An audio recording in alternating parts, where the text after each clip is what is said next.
ಇವತ್ತಿನ ಎಪಿಸೋಡ್ ಅಲ್ಲಿ love byte ಇಂದ ಸತ್ತ ಒಬ್ಬ ಹುಡುಗನ ಕತೆ ನಿಮ್ಗೆ ಹೇಳ್ತೀನಿ. ಹಾಗೆ ವಂಡರ್ ವುಮೆನ್ ಗ್ಯಾಲ್ ಗಾಡೆಟ್ ಬಗ್ಗೆ ನಿಮ್ಗೊಂದು ಫ್ಯಾಕ್ಟ್ ಹೇಳ್ತೀನಿ. ಅದನ್ನ ಕೇಳಿದ್ರೆ ನಿಮಗ್ ತಲೆ ತಿರುಗೋಗುತ್ತೆ. ಮತ್ತೆ ನೀವು ಮೆಮ್ಸ್ ನ ಫಾಲೋ ಮಾಡೋರಾಗಿದ್ರೆ ನಿಮ್ಗೆ ಊಟ ಮೊನೋಲಿತ್ ನ ಬಗ್ಗೆ ಗೊತ್ತೇ ಇರುತ್ತೆ.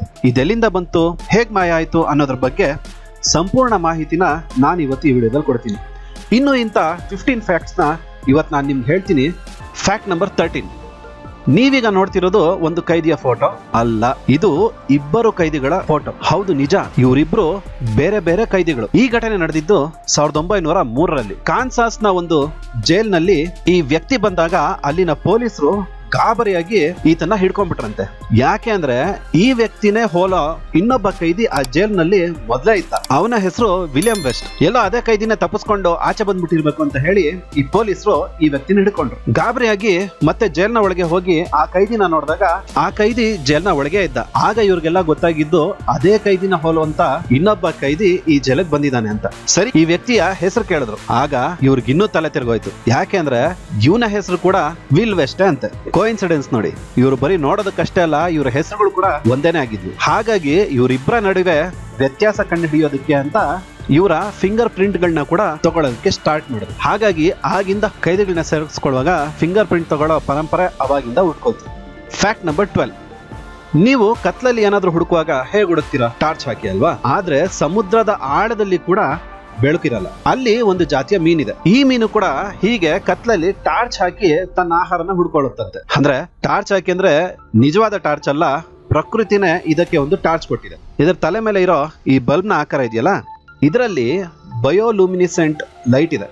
ಇದರ ಬೆಳಕಿಗೆ ಸಣ್ಣ ಸಣ್ಣ ಮೀನುಗಳು ಅಟ್ರಾಕ್ಟ್ ಆಗಿ ಇದರ ಲೈಟ್ ಹತ್ರ ಬಂದಾಗ ಇದು ಈಸಿಯಾಗಿ ತನ್ನ ಆಹಾರ ತಿಂದ್ಬಿಡುತ್ತೆ. ಈ ಮೀನು ನೋಡಕ್ಕೆ ಸ್ವಲ್ಪ ಭಯಂಕರವಾಗಿದ್ರು ಪ್ರಕೃತಿಯ ವಿಸ್ಮಯ ಮಾತ್ರ ಆಶ್ಚರ್ಯ ಅಲ್ವಾ? ಇನ್ನು ಇದು ಅದರ rare footage.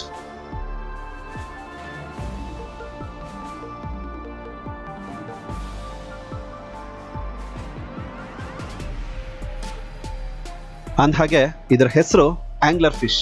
Fact number 11.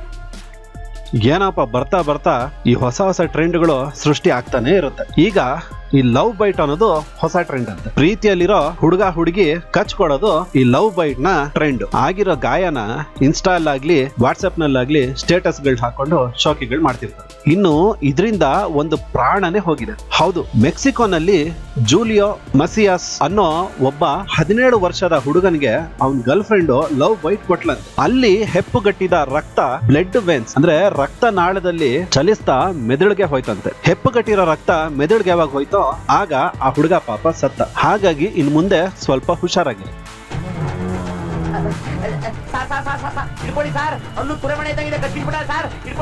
Fact number 10. Lakme. ಈ ಪ್ರಾಡಕ್ಟ್ಸ್ ಯಾರಿಗೆ ಗೊತ್ತಿಲ್ಲ ಹೇಳಿ, ಆದ್ರೆ ಈ ಹೆಸರಿನ ಅರ್ಥ ನಿಮಗ್ ಗೊತ್ತಿದ್ಯಾ? ಲ್ಯಾಕ್ಮೆ ಅಂದ್ರೆ ಫ್ರೆಂಚ್ ನ ಒಬ್ಬ ದೇವತೆಯ ಹೆಸರು.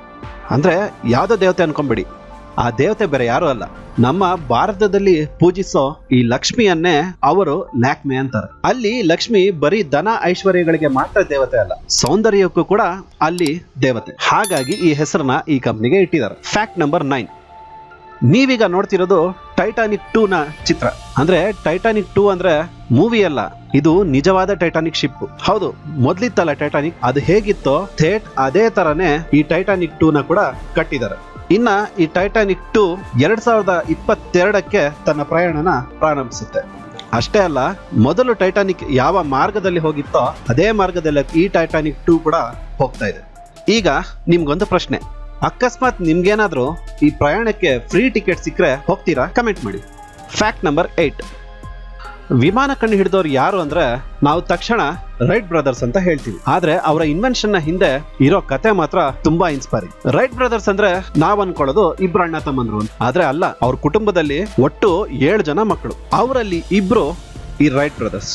ಅವರಲ್ಲಿ ದೊಡ್ಡವರು ವಿಲ್ಬರ್ ರೈಟ್, ಹಾಗೆ ಚಿಕ್ಕವರು ಓರ್ವಿಲ್ ರೈಟ್. ಒಂದ್ಸಲ ತಂದೆ ಮನೆಗೆ ಬರುವಾಗ ಒಂದು ಹಾರೋ ಆಟಿಕೆನ ತಂದು ಕೊಟ್ರಂತೆ. ಆಗಿಂದನೇ ಇವ್ರಿಗೆ ಹಾರೋ ವಸ್ತುಗಳ ಕಡೆ ಗಮನ ಹೋಯ್ತು. ಇವರಿಬ್ರಿಗೂ ಕೂಡ ಡಿಗ್ರಿ ಇಲ್ಲ, ಆದ್ರೆ ದೊಡ್ಡವರು ವಿಲ್ಬರ್ ಮಾತ್ರ 4 ವರ್ಷ ಹೈಸ್ಕೂಲ್ ಓದಿದ್ರು. ಆದ್ರೆ ಇವ್ರ ಫ್ಯಾಮಿಲಿ ಕೆಲ್ಸದ ನಿಮಿತ್ತ ಊರಿಂದ ಊರು ತಿರುಗಾಡೋದ್ರಿಂದ ಇವರು ಮುಂದಕ್ಕೆ ಓದಕ್ಕಾಗ್ಲಿಲ್ಲ. ವಿಲ್ಬರ್ 1889ರಲ್ಲಿ ಒಂದು ನ್ಯೂಸ್ ಪೇಪರ್ ಪ್ರಿಂಟಿಂಗ್ ಬಿಸ್ನೆಸ್ ನ ಸ್ಟಾರ್ಟ್ ಮಾಡ್ತಾರೆ. ಆ ಬಿಸ್ನೆಸ್ ಕೂಡ ತುಂಬಾ ಚೆನ್ನಾಗಿ ನಡೆಯುತ್ತೆ. ಹಾಗೆ ತುಂಬಾ ಜನ ಮುದ್ರಣಕ್ಕಾಗಿ ಇವ್ರ ಹತ್ರ ಬಂದ್ರು. ಹಾಗೆ ಇವ್ರ ಬಿಸ್ನೆಸ್ ಇಲ್ಲಿಗೆ ನಿಲ್ಲಿಲ್ಲ. ಮುಂದಕ್ಕೆ ಓರ್ವಿಲ್ ಕೂಡ ಸ್ಕೂಲ್ ನ ಬಿಟ್ಟು ಅಣ್ಣನ ಜೊತೆ ಸೇರ್ಕೋತಾರೆ. ಮತ್ತೆ ಅವರು 1892ರಲ್ಲಿ ರೈಟ್ ಸೈಕಲ್ ಕಂಪ್ನಿನ ಓಪನ್ ಮಾಡ್ತಾರೆ. ಈ ಬಿಸ್ನೆಸ್ ಕೂಡ ಇನ್ನೂ ತುಂಬಾ ಚೆನ್ನಾಗಿ ನಡೀತಿರುತ್ತೆ. ಇವರ ಲೈಫ್ ಕೂಡ ಸೆಟ್ಲ್ ಆಗತ್ತೆ. ಆದ್ರೆ ಇವರ ಚಿಕ್ಕ ವಯಸ್ಸಿನ ಹಾರೋ ಆಸೆ ಮಾತ್ರ ಇವರನ್ನ ಬಿಟ್ಟೋಗ್ಲಿಲ್ಲ. ಹಾಗಾಗಿ ಇವರು ಹಾರೋ ಯಂತ್ರದ ಮೇಲೆ ತಮ್ಮ ಆಸೆನ ಮತ್ತೆ ಮುಂದುವರಿಸ್ತಾರೆ. ಆದ್ರೆ ಮೊದಲು ಹಾರೋ ಯಂತ್ರನ ಪ್ಲಾನ್ ಮಾಡಿದ್ದು ಮಾತ್ರ ಒಟ್ಟೋ ಲಿಲಿಯಂತಲ್ ಅನ್ನೋ ಏರೋಡೈನಾಮಿಕ್ಸ್ ನ ಸ್ಟೂಡೆಂಟ್. ಇವರು ಮನುಷ್ಯನ ಸಮೇತ ಹಾರೋ ಗ್ಲೈಡರ್ ನ ಡಿಸೈನ್ ಮಾಡಿದ್ರು. ಹಾಗೆ ಅದರಲ್ಲಿ ಯಶಸ್ವಿ ಕೂಡ ಆದ್ರು. ಆದ್ರೆ ಅದರಲ್ಲಿ ಯಾವುದೇ ಮಷಿನ್ ಅಂದ್ರೆ ಯಂತ್ರ ಇರ್ಲಿಲ್ಲ. ಹಾಗಾಗಿ ಅವರ ಡಿಸೈನ್ ಇಂದ ಇನ್ಸ್ಪೈರ್ ಆದಂತ ನಮ್ಮ ರೈಟ್ ಬ್ರದರ್ಸ್ ಒಂದು ಫ್ಲೈಯಿಂಗ್ ಮಷಿನ್ ನ ಅಂದ್ರೆ ಅಕ್ಟೋಬರ್ 4, 1905ರಲ್ಲಿ ತಯಾರಿಸಿದ್ರು. ಇದೇ ಇವರು ತಯಾರಿಸಿದಂತ ಮೊದಲ ಹಾರುವ ಯಂತ್ರ. ಸರಿ, ವಿಮಾನ ಏನೋ ತಯಾರಾಯ್ತು. ಆದ್ರೆ ಇದನ್ನ ಮೊದಲು ಯಾರು ಓಡಿಸ್ಬೇಕು ಅನ್ನೋದ್ರಲ್ಲಿ ಇಬ್ಬರಿಗೂ ಜಗಳ ಬಿತ್ತು. ಆಗ ಇಬ್ರು ಒಂದು ತೀರ್ಮಾನಕ್ಕೆ ಬರ್ತಾರೆ. ಅದೇನು ಅಂದ್ರೆ ಕಾಯಿನ್ ನ ಟಾಸ್ ಹಾಕೋದು. ಹಾಗಾಗಿ ಟಾಸ್ ನಲ್ಲಿ ಗೆದ್ದ ವಿಲ್ಬರ್ ಅದ್ರ ಮೇಲೆ ತಮ್ಮ ಪ್ರಯಾಣನ ಪ್ರಾರಂಭಿಸಿದ್ರು. ಆದ್ರೆ ಈ ಯಂತ್ರ ಮೊದಲ ಪ್ರಯತ್ನಕ್ಕೆ ಸಕ್ಸಸ್ ಆಗ್ಲಿಲ್ಲ. ಇದು ಕೆಳಗಡೆ ಬಿದ್ದು ಸ್ವಲ್ಪ ಡ್ಯಾಮೇಜ್ ಕೂಡ ಆಯ್ತು. ನಂತರ 3 ದಿನ ಅಣ್ಣ ತಮ್ಮಂದ್ರು ರಾತ್ರಿ ಹಗಲು ಕಷ್ಟಪಟ್ಟು ಅದರ ರೆಕ್ಕೆಗಳನ್ನ ಸ್ವಲ್ಪ ದೊಡ್ಡದ್ ಮಾಡಿ ಹಾರಿಸೋದಕ್ಕೆ ಪ್ರಯತ್ನ ಪಟ್ರು. ಈಗಿನ ಸರದಿ ಓರ್ವಿಲ್ದು. ಹಾಗಾಗಿ ಓರ್ವಿಲ್ ಈ ಹಾರುವ ಯಂತ್ರದಲ್ಲಿ 12 ಸೆಕೆಂಡ್ ಹಾರ್ತಾರೆ. ಹಾಗೆ ಇವ್ರು ಹಾರಿದ್ದು 120 ಮೀಟರ್ಸ್. ನಂತರ ಇದನ್ನ ಪ್ರಯತ್ನಿಸಿದ ವಿಲ್ಬರ್ ಅದನ್ನ 1 ನಿಮಿಷ ಅಂದ್ರೆ 852 ಮೀಟರ್ ಹಾರಿಸ್ತಾರೆ. ಹಾಗಾಗಿ ಇವರು ಈ ಹಾರೋ ಯಂತ್ರದಲ್ಲಿ ಯಶಸ್ವಿ ಆದ್ರು. ಹಾಗೆ ಕಂಡು ಹಿಡಿದಿದ್ದು ನಾವು ಈಗ ಹಾರಿಸ್ತಿರೋ ಈ ವಿಮಾನಗಳನ್ನ. ಇವರ ಬಗ್ಗೆ ಇನ್ನೊಂದು ಇಂಟ್ರೆಸ್ಟಿಂಗ್ ಫ್ಯಾಕ್ಟ್ ಇದೆ. ಅದೇನಂದ್ರೆ ಇವರಿಬ್ರು ಮದ್ವೆನೇ ಆಗ್ಲಿಲ್ವಂತೆ. ಇವರು ತಮ್ಮ ಗುರಿಯನ್ನ ಸಾಧಿಸೋದಕ್ಕೋಸ್ಕರ ತಮ್ಮ ಸಾಧನೆನೆ ಮದ್ವೆ ಆದ್ರು. ಹಾಗೆ ಇವರಿಬ್ರು ಹಾರಿದ್ದು ಒಂದೇ ಸಲ. ಅಂದ್ರೆ ಇದನ್ನ ಟೆಸ್ಟ್ ಮಾಡಿದ್ರಲ್ಲ, ಆಗ ಮಾತ್ರ ಇವ್ರು ಹಾರೋದ್ರಂತೆ. ಯಾಕಂದ್ರೆ ಅವರ ತಂದೆ ಹಾರೋದು ಅಪಾಯಕಾರಿ ಅಂತ ಹೇಳಿದ್ದಕ್ಕೋಸ್ಕರ ತಂದೆ ಹತ್ರ ಮಾತು ತಗೊಂಡು ಒಂದ್ಸಲ ಇವರು ಹಾರಿದ್ರು. ಇನ್ನ ವಿಲ್ಬರ್ ಆಗ ಒಂದು ಹೇಳಿಕೆ ಕೊಟ್ಟಿದ್ರು. ಅದೇನಂದ್ರೆ, ನಾವೇನೋ ಈ ಯಂತ್ರನ ತಯಾರಿಸಿದೀವಿ, ಆದ್ರೆ ನ್ಯೂಯಾರ್ಕ್ ಇಂದ ಪ್ಯಾರಿಸ್ಗೆ ಪ್ಲೇನ್ ನಲ್ಲಿ ಪ್ರಯಾಣಿಸೋದು ತುಂಬಾ ಕಷ್ಟ. ಯಾಕಂದ್ರೆ 3 ದಿನ ಯಾವುದೇ ಮಷೀನ್ ಓಡಲ್ಲ ಅಂತ ಹೇಳಿದ್ರು. ಇನ್ ಮುಂದಿದ್ದು ನಿಮಗ್ ಗೊತ್ತಿರೋದೆ ಅಲ್ಲ. ಆಗ ಈ ಮೀಡಿಯಾ ಇರ್ಲಿಲ್ಲ. ಅಕಸ್ಮಾತ್ ಆಗೇನಾದ್ರೂ ಮೀಡಿಯಾ ಇದ್ದಿದ್ರೆ ಇವರ ಇಂಟರ್ವ್ಯೂ ಹೇಗಿರ್ಬೋದು? ಅದು ಹಾರ್ತು ಯಾವ ಲೆವೆಲ್ಗೆ ಹಾರ್ತು ಅಂದ್ರೆ 200 ಅಡಿ ಹೋಯ್ತು, 300 ಅಡಿ ಹೋಯ್ತು, 500 ಅಡಿ ಹೋಯ್ತು, 600 ಅಡಿ ದಾಟ್ತು, 700 ಅಡಿ ದಾಟ್ತು. ನನಗೆ ಬಹಳ ಸಂತೋಷ ಆಯ್ತು ಅವತ್ತು. ಬಹಳ ಸಂತೋಷ ಆಯ್ತು. ನಾನೇ ರೆಕ್ಕೆ ಕಟ್ಟಿ ಹಾರುವಷ್ಟು ಸಂತೋಷ ಆಯ್ತು ಅವತ್ತು. ನಾನೇ ರೆಕ್ಕೆ ಕಟ್ಟಿ ಹಾರುವಷ್ಟು. Fact number 7. ನೀವು ಈಗ ನೋಡ್ತಿರೋದು ಯಾವುದೋ ಒಂದು ಟ್ಯಾಟೂನೋ ಅಥವಾ ಮೆಹಂದಿ ಡಿಸೈನೋ ಅಲ್ಲ. ಒಬ್ಬ ಮನುಷ್ಯನ್ಗೆ ಮಿಂಚು ತಗಲ್ದಾಗ ಅವ್ರ ಮೇಲೆ ಮೂಡೋ ಗಾಯದ ಗುರುತು ಇದನ್ನ ಲಿಚನ್ಬರ್ಗ್ ಫಿಗರ್ಸ್ ಅಂತ ಹೇಳ್ತಾರೆ. ಮತ್ತೆ ನಾನು ಹೇಳ್ದೆ ಅಂತ ಡಿಸೈನ್ಗೋಸ್ಕರ ಎಲ್ಲ ಮಿಂಚೊಡಿಬೇಕಾರೋ ನಿಂತ್ಕೊಂಡ್ಬಿಟ್ಟಿರ.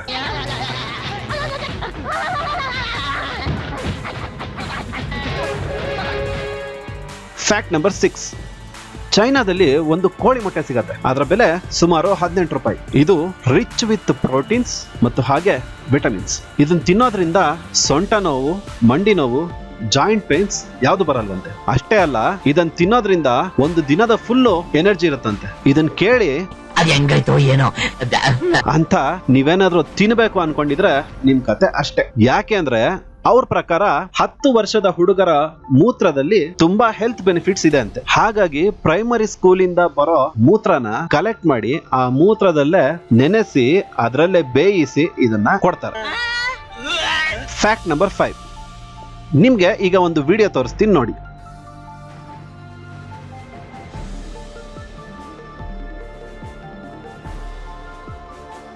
ಈಗ ಹೇಳಿ, ನಿಮ್ಮಲ್ಲಿ ಯಾರಿಗಾದ್ರೂ ಮೈ ಜುಮ್ ಅನ್ನೋದಾಗ್ಲಿ ಭಯ ಆಗೋದಾಗ್ಲಿ ಆಯ್ತಾ?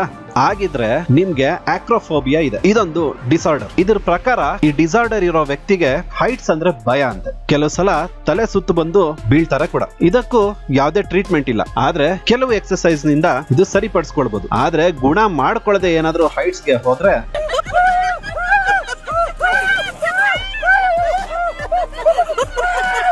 Fact number 4. ವಂಡರ್ ವುಮನ್ ಖ್ಯಾತಿಯ ಗ್ಯಾಲ್ ಗ್ಯಾಡಟ್, ವಂಡರ್ ವುಮನ್ ಖ್ಯಾತಿಯ ಗ್ಯಾಲ್ ಗ್ಯಾಡಟ್ ನ ನೀವು ನೋಡೇ ಇರ್ತೀರ. ತುಂಬಾ ಜನ ಕ್ಯೂಟ್ನೆಸ್ ಓವರ್ಲೋಡೆಡ್, ಬ್ಯೂಟಿಫುಲ್ ಅಂತೆಲ್ಲ ವಾಟ್ಸ್ಆಪ್ ಸ್ಟೇಟಸ್ ನಲ್ಲಿ ಕೂಡ ನಾನು ನೋಡಿದೆ, ಹಾಗೆ ಇನ್ಸ್ಟಾ ಪೇಜಸ್ ನಲ್ಲಿ ಕೂಡ ನೋಡಿದ್ದೀನಿ. ಆದ್ರೆ ನಿಮಗೆ ಗೊತ್ತಾ, ಇದೇ ಗ್ಯಾಲ್ ಗ್ಯಾಡಟ್ 2004ರಲ್ಲಿ ನಡೆದಂತ ಮಿಸ್ ಯೂನಿವರ್ಸ್ ನಲ್ಲಿ ನಮ್ಮ ತನುಶ್ರೀ ದತ್ತಾ ಮುಂದೆ ಸೋತಿದ್ರು. ಫ್ಯಾಕ್ಟ್ ನಂಬರ್ 3, ನಿಮ್ಗೆ ಅನುಭವ ಆಗಿರ್ಲೇಬೇಕು. ಮನೆಯಲ್ಲಿ ಹಾರರ್ ಮೂವಿ ನೋಡೋದಕ್ಕಿಂತ ಥಿಯೇಟರ್ ನಲ್ಲಿ ನಮ್ಗೆ ಭಯ ಜಾಸ್ತಿ ಆಗತ್ತೆ. ಇದು ಯಾಕಂದ್ರೆ ಯಾರಾದ್ರೂ ಭಯ ಪಟ್ರೆ ಅವರಿಂದ ಬರೋ ಸೆಕೆಯಲ್ಲಿ ಒಂದು ಕೆಮಿಕಲ್ ಪ್ರೊಡ್ಯೂಸ್ ಆಗುತ್ತಂತೆ. ಅದಕ್ಕೆ ಅದರದೇ ಆದಂತ ಒಂದು ವಿಚಿತ್ರ ವಾಸನೆ ಇರುತ್ತೆ. ಈ ವಾಸನೆನ ನಾವು ಗಮನಿಸದೆ ಹೋಗ್ಬೋದು, ಆದ್ರೆ ಈ ವಾಸನೆನ ನಮ್ಮ ಬ್ರೈನ್ ಗಮನಿಸುತ್ತೆ. ಆಗ ಆ ವಾಸನೆಯಿಂದ ಒಬ್ಬರ ಭಯ ಇನ್ನೊಬ್ರಿಗೂ ಕೂಡ ಟ್ರಾನ್ಸ್ಫರ್ ಆಗತ್ತಂತೆ. ಹಾಗಾಗಿ ಒಬ್ಬರು ಭಯ ಪಟ್ರೆ ಆ ಭಯ ಇನ್ನೊಬ್ರಿಗೂ ಆಗತ್ತೆ. ಇನ್ನು ಮುಂದೆ ಥಿಯೇಟರ್ ನಲ್ಲಿ ನಿಮ್ಗೆ ಭಯ ಆದ್ರೆ ಅದಕ್ಕೆ ರೀಸನ್ ಇದೆ ಅಂತ ಅರ್ಥ ಮಾಡ್ಕೊಳ್ಳಿ.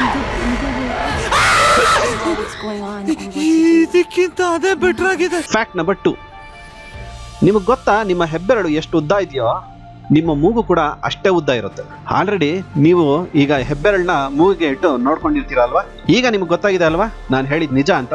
ಮತ್ತಿನ್ಯಾಕ್ ತಡ, ಈಗಲೇ ಈ ವಿಡಿಯೋಗೆ ಒಂದು ಲೈಕ್ ಕೊಡಿ. ಇದರಿಂದ ಈ ವಿಡಿಯೋ ಇನ್ನೂ ಹೆಚ್ಚಿನ ಜನಕ್ಕೆ ತಲುಪೋದಕ್ಕೆ ಸಹಾಯ ಆಗುತ್ತೆ. ಹಾಗೆ ಇದನ್ನ ನಿಮ್ಮ ಸ್ನೇಹಿತರ ಜೊತೆ ಕೂಡ ಶೇರ್ ಮಾಡಿ ನನ್ನ ಸಪೋರ್ಟ್ ಮಾಡಿ. ಸರಿ, ಈಗ ಊಟ ಮೊನೋಲಿತ್ನ ಕತೆ ನೋಡೋಣ. ಫ್ಯಾಕ್ಟ್ ನಂಬರ್ 1, ಇದೆಲ್ಲ ಪ್ರಾರಂಭ ಆಗಿದ್ದು ಒಂದು ಕ್ರೂ ಮೆಂಬರ್ಸ್ ಹೆಲಿಕಾಪ್ಟರ್ ನಲ್ಲಿ ಊಟ ಡೆಸರ್ಟ್ ಮೇಲೆ ಪ್ರಯಾಣ ಮಾಡುವಾಗ ಅವರಿಗೆ ಮೇಲಿಂದ ಮರಳುಗಾಡಿನ ಮಧ್ಯದಲ್ಲಿ ಒಂದು ಮೋನಲಿತ್ ಕಾಣಿಸ್ತು. ಮೋನಲಿತ್ ನ ಕನ್ನಡದಲ್ಲಿ ಟ್ರಾನ್ಸ್ಲೇಟ್ ಮಾಡಿದ್ರೆ ಏಕಶಿಲೆ ಅಂತ. ಈ ಮೋನಲಿತ್ ಬಂದು 12 ಅಡಿ ಉದ್ದದ ಒಂದು ಮೆಟಲ್. ಇನ್ನ ಇದನ್ನ ಇಲ್ಲಿಗೆ ಯಾರು ತಂದಿಟ್ರು, ಇದನ್ನ ಯಾರು ಮಾಡಿದ್ರು, ಯಾವ ಪ್ರಶ್ನೆಗೂ ಉತ್ತರ ಇಲ್ಲ. ಇನ್ನ ನಿಮಗ್ ಗೊತ್ತಿರೋದೆ, ಈ ಪ್ರಪಂಚದಲ್ಲಿ ಯಾವ್ದಕ್ಕೆ ಉತ್ತರ ಸಿಕ್ಕಿಲ್ಲ ಅಂದ್ರೂ ಅದನ್ನ ಮಾಡಿದ್ದು ಏಲಿಯನ್ಸ್ ಅಂತ ಎಲ್ಲರ ಮನಸ್ಸು ಬಂದ್ಬಿಡುತ್ತೆ. ಸೊ ಇದಕ್ಕೂ ಏಲಿಯನ್ ಕತೆನೆ ಹುಟ್ಕೊ.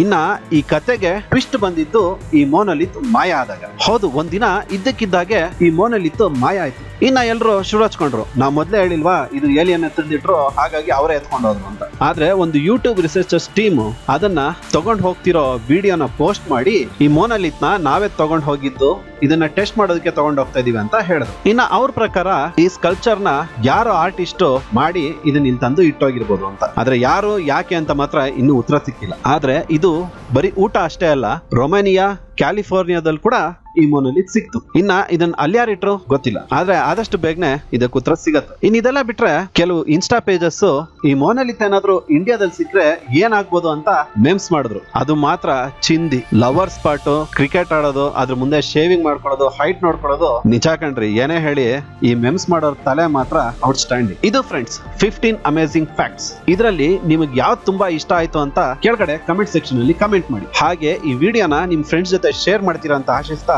ಈ ವಿಡಿಯೋನ ನಾನು ಇಲ್ಲಿ ಮುಗಿಸ್ತಾ ಇದ್ದೀನಿ. ಮತ್ತೆ ಸಿಗೋಣ ನಮ್ಮ ಮುಂದಿನ ವಿಡಿಯೋದಲ್ಲಿ ಇನ್ನಷ್ಟು ವಿಷಯಗಳೊಂದಿಗೆ. ಅಲ್ಲಿ ತನಕ ನಗ್ತಾ ಇರಿ, ನಗಿಸ್ತಾ ಇರಿ, ಆರಾಮಾಗಿರಿ. ನಮ್ಮ ಚಾನೆಲ್ನ ಸಬ್ಸ್ಕ್ರೈಬ್ ಮಾಡೋದು ಮಾತ್ರ ಮರಿಬೇಡಿ.